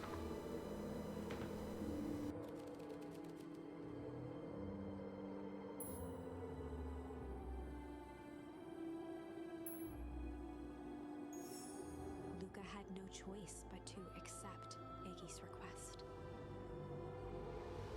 With a quiet blink, Luca watched a teardrop sail down into the howling void. As his fingers slowly gave up, he met eyes with Iggy. Good.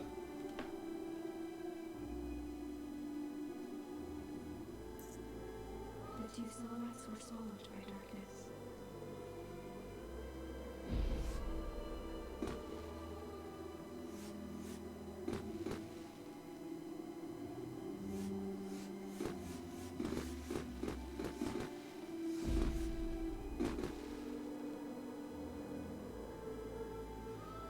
Hell of a goodbye, Iggy.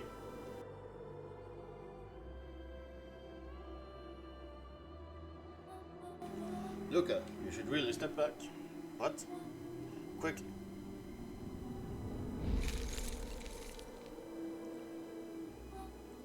Curious.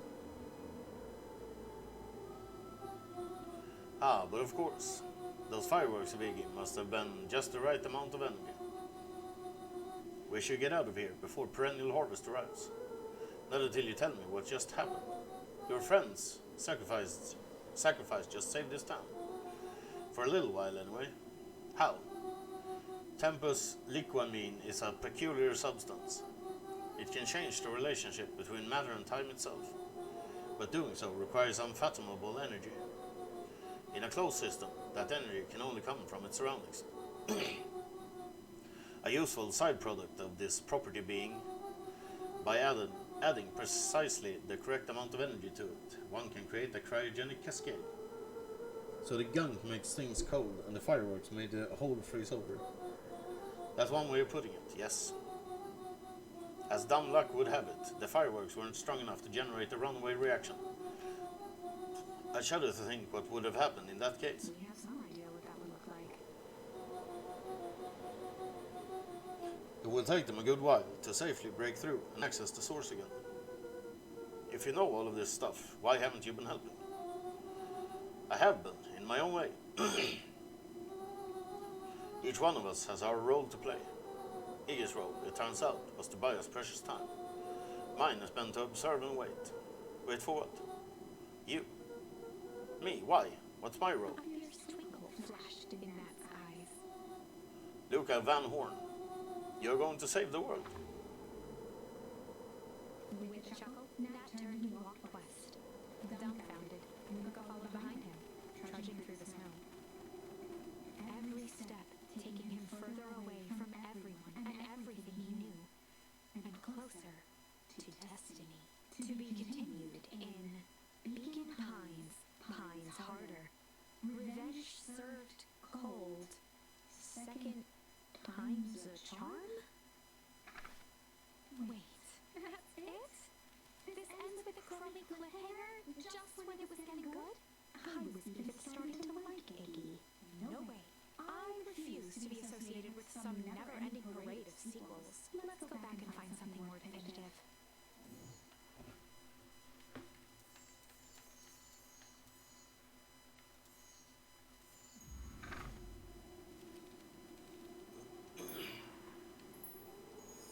And in the stillness, he began to hum. After the death of his father, Luca had trouble sleeping. Each night, his mother would sit at the foot of his bed and hum a gentle melody. It was the only thing that could calm his mind. The only thing that, however briefly, could make it all seem okay. That melody pervaded every memory Luca had of his mother. Shivering in the raw snow, he began to hum it out loud.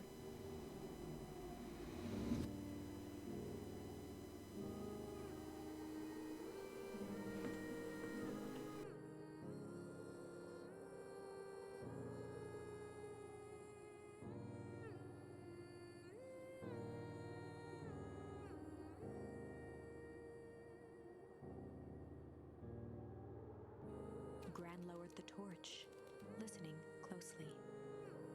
As recognition slowly set in, her heart sank.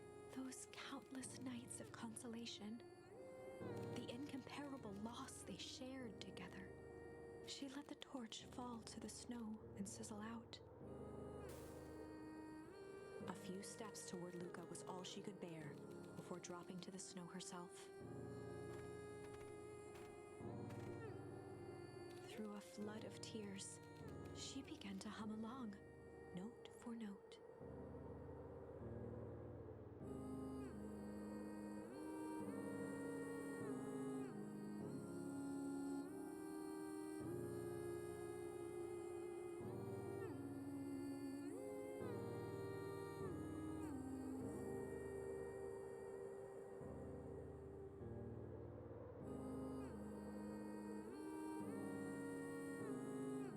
Luca lifted his head in astonishment. The last time he heard that melody was the last night he saw his mother.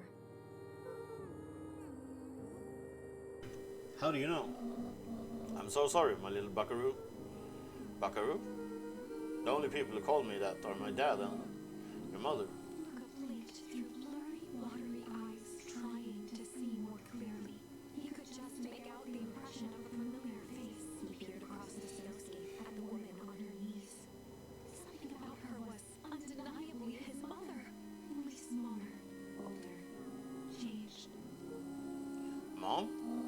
That's right, Buckaroo.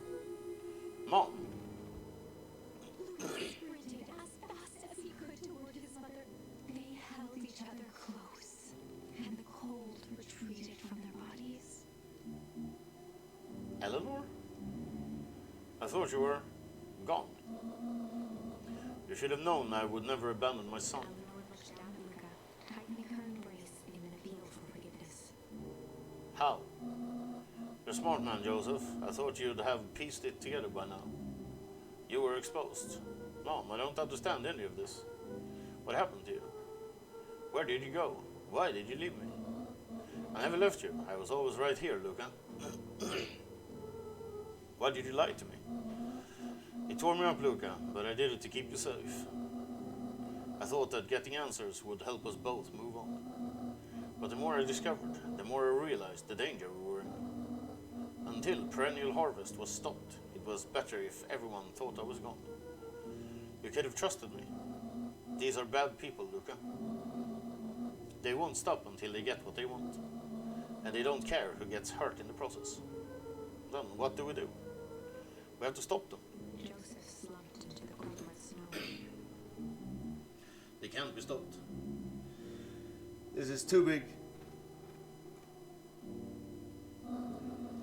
I tried beating them at their own game. I'm done fighting fire with fire. For the first time in a long time, her voice felt like her own again. No more lies.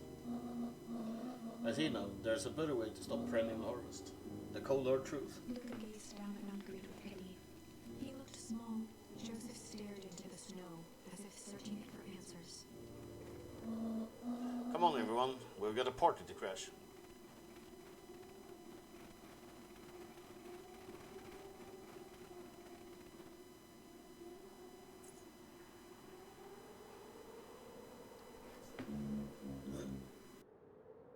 I don't understand. He always wins. Chapter 9. The Devil You Know. 7 months ago, Eleanor Van Horn crept down the maze of sterile hallways under perennial harvest. She stopped in front of a large steel door marked Deep Engineering. No turning back now. She raised a trembling hand. The stolen keycard worked as promised, and the door bust open with mechanical efficiency. She was immediately hit with the smell of disinfectant. It was some sort of laboratory. In one corner was a desk covered in papers. Across the room stood a tall metal pod with hoses protruding from its base. She rushed to the desk and began shifting through the piles of papers. They were experiment reports on something called Tempus liquamen. There were dozens of them. Every one stamped failed. Eleanor heard the sharp echo of footsteps approaching. She was out of time. Her eyes scanned the room, eventually landing on the strange pod. Muttering a curse under her breath, she dashed over and dove inside.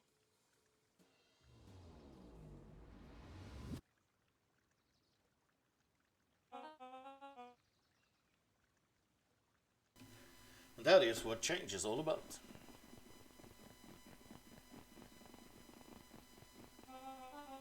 Grabbing the future by the scruff of the neck and making things happen. Change is a choice. I'm tickled pink that we will all be making that choice together. How great is that? This man is a liar. Excuse me? I will not. This town has a dangerous secret, and perennial harvest only exists to keep it hidden. Nonsense. They picked up the whole damn town and moved it right under our noses. You aren't making any sense, dear. Mr. Kerr addressed the crowd with a sarcastic tone. Imagine such a thing. It's absurd and just plain impossible. They promised they could fix the foul harvest. They told us they would clean this place up. We just had to leave town for a few days. But while they had us evacuated... Mrs. Hartford, I'm afraid I'm going to have to ask you to... You're afraid of a lot of things, aren't you? You sniveling little worm. This is growing tiresome. A little help, please? Don't you all see? This festival is a sham. An excuse to have the whole town gather in one place. They're planning something awful. I don't know what, but these people are wicked. Don't listen to her. She has absolutely no proof. I am the proof. I am Eleanor Van Horn. Whispers filtered through the crowd. Well, aren't you just sneaky as the Dickens? We all knew Valentine's fertilizer was too good to be true. And now this whole town is paying the price. Ladies and gentlemen, I am so sorry about this disruption. My associate will take this obviously disturbed woman somewhere comfortable, so that she can get the help she needs. She's not the one who's disturbed. You two-timing clown? You all know there's something wrong with this town. It was just easier to look the other way. The truth is,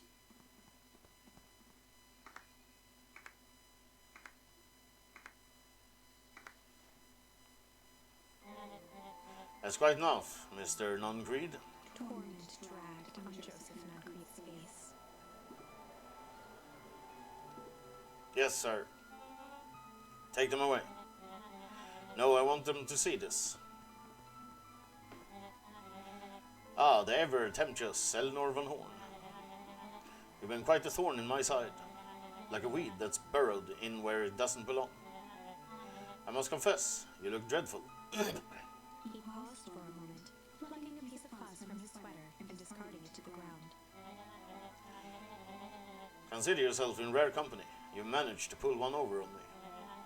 It won't happen again. I know you had some sort of plan to disrupt our little party. But alas, I expected something a bit more impressive than incoherent rambling. No matter, your failings are yours to bear. Mr. Kerr. Yes, sir. It's a shame it was cut short, but thank you for that rousing oratory. I will take it from here. Yes, sir. Of course, sir. You have done quality work for me, William. You can look forward to recompense we agreed upon. Kerr gave a bow of deference. Founder, you are most gracious. Gasps rippled through the crowd. Thankfully, we can dispense with the formalities from here on out. Solomon pulled a glass vial from his pocket. In one smooth motion, he downed its contents. A triumphant smile grew across Solomon's lips. You can all call me Sharper Valentine. His body and face began to contort and expand as he disappeared into a belching green mist.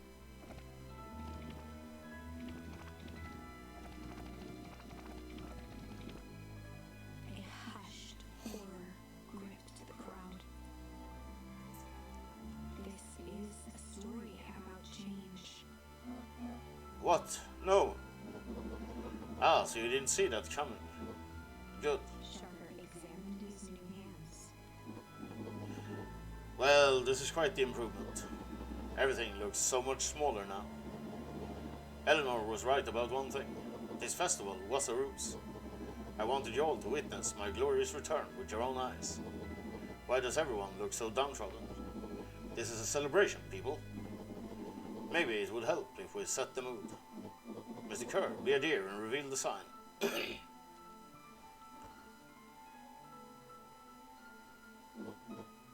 Ha! Wonderful. Sharper choked out a crude squawk of laugh. Frustrated grumbles sprinkled through the crowd. Sharper, you malicious bastard. I'm glad you're back, so I can tell that to your face. You destroyed this town. We ain't gonna let you get away with it again. Sorry, this is not the time for audience participation. Some assistance, Mr. Kerr. William Kerr gave a subtle nod to the clipboards. You coward. Does anyone else have something to contribute? A helpless quiet settled over the crowd. I thought so. Did you all truly believe you could be free of me? A town of complete and utter fools. Your people should be celebrating my return. You're clearly lost without me. And that leads me nicely to my children. Daddy? I gave you both the greatest gift a parent can give, the opportunity to prove yourself in my absence. Squandered. To say I'm disappointed would be an understatement.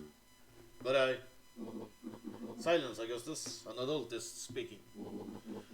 I don't know which is worse. A son who is completely hopeless, or a daughter with such potential who inevitably lets me down. Eris, you failed me with admirable consistency. Thankfully, I was counting on it this time. Father, I have been wasting time, my dear. What have you accomplished? I was focused on cementing your legacy, our legacy. Legacy? Who needs a legacy when you can just live forever? But what about? It's alright, kiddo. I'm afraid you suffer from a complete lack of imagination.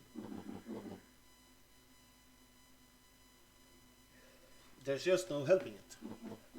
Now then, where is Joseph? You didn't take the opportunity to slip off, did you? Ah, there is. Everyone should give him a hand. None of this would have been possible without Joseph. I think you've said enough. Nonsense, the people deserve to know how helpful and loyal you've been. I only did what I did because he left me no choice. You always had a choice, Joseph. You were simply too weak to take it. No matter, cheer up. You're about to be rich beyond your wildest dreams. You should follow Mr. Kerr's example. When I found him, he was in a sorrier state than any of you. An aging actor, desperate to recapture his youth. He played his part, and soon he'll be able to play the leading man again. Forever, in fact, if he remains loyal. That goes for all of you. Well, those who haven't already frittered away my goodwill. Beacon Pines is mine again. And I am willing to share its spoils in exchange for absolute loyalty. Are you saying William Kerr was never in charge of Perennial Harvest? Ha! You think that puffed up blatherskite could have accomplished all of this? Dawn, I suppose it's time for your big exclusive. Sharper addressed the crowd with indignant pride. He'd planned this moment for so long that now, at the deed's fruition, it almost felt frivolous. You see, I needed a figurehead to hold things down while I orchestrated my return. Someone to misdirect, lie, and bilk this town for a spell. So I invented William Kerr. Take a bow, you've earned it. Mr. Kerr flourished a preposterously elaborate bow. Patrick C. Montesquieu, thespian extraordinaire, at your service. Founder, I just want to thank you again for this opportunity. It truly was the role of a lifetime. Wait, so this Bill Kerr was the Pat C the whole time? Now that your secret is out in the open, what's to stop this town from rising up against you? Oh, that's the delicious part. Fear. Thanks to our clipboards, I know what each and every person in this town fears most. And I will make those fears manifest for anyone who steps out of line. The choice is simple. I'm not afraid of you. Ha, the young hero. I've kept a keen eye on you, boy. You and your friends made a habit of disrupting my plans. What a pity if things would have gone a bit differently. You might have had your moment of triumph. But that's fate for you. You can't do this. Oh, but I can. I have won. Never underestimate what a great man can do given time. And now, time is my plaything. Perhaps the most expensive thing I've ever bought. But well worth it. Ha! Sharper coughed up one final laugh and cracked his knuckles. Enough chit-chat. Let's get to work, shall we? And so, Sharper set about remaking the town in his own image. The fertilizer factory soon reopened for business. Sales rose steadily as more and more farmers across the countryside began to swear by its miraculous properties. Beacon Pines became famous, a secretive town that, for the right price, shared its gifts with all. Gifts that became more and more necessary in a world where winters grew longer and longer. The end. This is wrong, but things are becoming clearer now. You can feel it, right? We can't let Sharper win. He might just be the key to this whole thing. Let's see.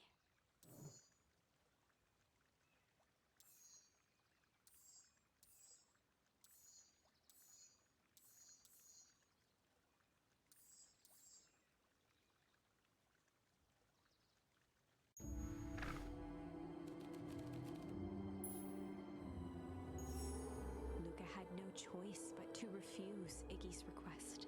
He tightened his grip and reached for the walkie-talkie in his pocket. A wild delight crept onto Mr. Kerr's face.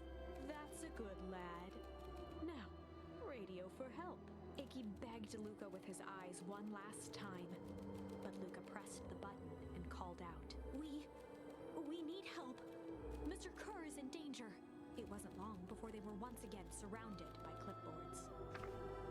Mr. Kerr sighed with relieved frustration. There you are. You really are a worthless lot, aren't you? Mirror, now. A clipboard dutifully produced an ornate ivory hand mirror, and Mr. Kerr began preening his tousled hair. Ah, that's better. Mr. Van Horn, I applaud your sharp thinking under duress. I'll put in a good word for you with the founder. Take them away. A swarm of hands overpowered Luca.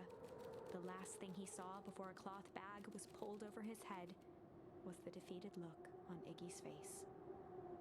The end. I think this was one of those times where doing the right thing was the wrong thing.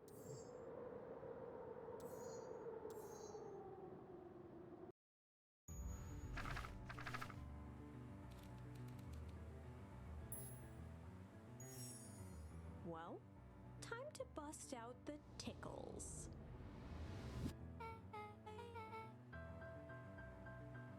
Hey Tish, wanna see something cool? Yup. Check it. Beck lunged forward and began to tickle under Tish's arms.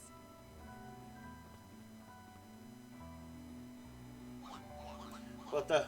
Tish, is she tickling you? Yup. High up. High up. Tears began to form in Tish's eyes as she gasped for breath between gales of laughter. High up, high up, high up. Beck redoubled her efforts until Tish finally had enough. High up. What just happened? She seemed nice. Sorry for the interruption. I think you were just threatening us. Iggy's eyes darted around, a realization dawning on his face that he was now outnumbered. I just remembered. I have somewhere to be. See you around, new kid. Iggy kicked at the puddle before making his escape. Whoa. What a little creep. Beck, I think you got a little ooze in your hair. Beck shook the ooze out of her hair as best as she could. Is it bad? It depends. What are your feelings about having a more mature, refined look? Oh, God.